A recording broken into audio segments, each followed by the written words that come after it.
एक गांव में एक बुढ़िया रहा करती थी। वो बहुत अच्छी थी। वो परिंदों का बहुत ख्याल रखा करती थी। 3 परिंदे थे जो उसके पास रोज़ाना आया करते थे। वो उनको खाना रोज़ाना खिलाया करती थी।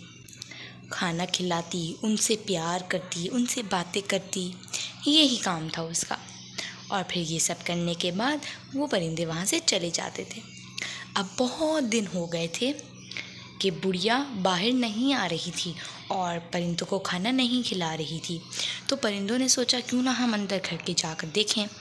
जैसे ही परिंदे अंदर घर के अंदर गए तो वहाँ पे बुढ़िया बेचारी बीमार थी। वो खांस खांस के परेशान थी, उससे उठा भी नहीं जा रहा था। उसकी ये हालत देखकर परिंदे बहुत परेशान हुए और उन्होंने बुढ़िया का ख्याल रखने का फ़ैसला किया। एक खाना पकाता, एक झाड़ू लगाता और एक बुढ़िया का सर दबाता था। इस तरह बहुत दिन गुजर गए। परिंदे रोज़ाना आया करते, बुढ़िया का काम करते और चले जाया करते थे।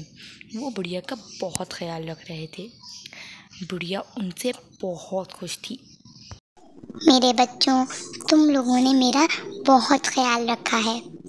मैंने तो तुम्हें सिर्फ खाना खिलाया था और तुम इधर आके खाना पका भी रहे हो, मेरा सर भी दबा रहे हो, घर भी साफ कर रहे हो। अरे नहीं, आप ऐसा मत करो।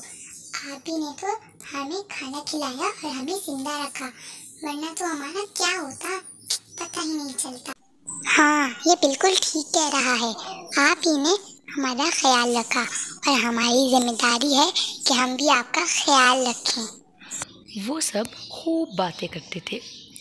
बुढ़िया उनसे बहुत खुश थी और वो परिंदे भी बुढ़िया के साथ बहुत खुश रहते थे। अब वो सब बहुत अच्छे दोस्त बन गए थे। बुढ़िया परिंदों को बिल्कुल अपने बच्चों की तरह देखने लग गई थी। अब वो बुढ़िया इतनी ठीक नहीं हुई थी कि वो बाहर जाके बैठ पाए, इसलिए उसने और दिन लगाए थोड़े से। लेकिन फिर वो बिल्कुल ठीक हो गई और वो बाहर जाकर बैठने लगी। वो लोग बाहर जाके बैठे, वहाँ पे उन्होंने बहुत सारी बातें की और उन्होंने डांस भी किया। वो खुशी के मारे डांस करने लग गए। यहाँ तक कि बुढ़िया इतना ठीक हो गई कि वो भी डांस करने लग गई। इसीलिए कहते हैं कि हमेशा खुश रहना चाहिए। सेहत खुद ब खुद आ जाती है अगर हम खुश रहेंगे तो। और हाँ बच्चों, याद रखना, अगर आप किसी के साथ अच्छा करोगे तो आपको ज़रूर अच्छा मिलेगा, जैसे इस बुढ़िया ने परिंदों के साथ किया था। और फिर परिंदों ने भी तो बुढ़िया का साथ दिया था ना।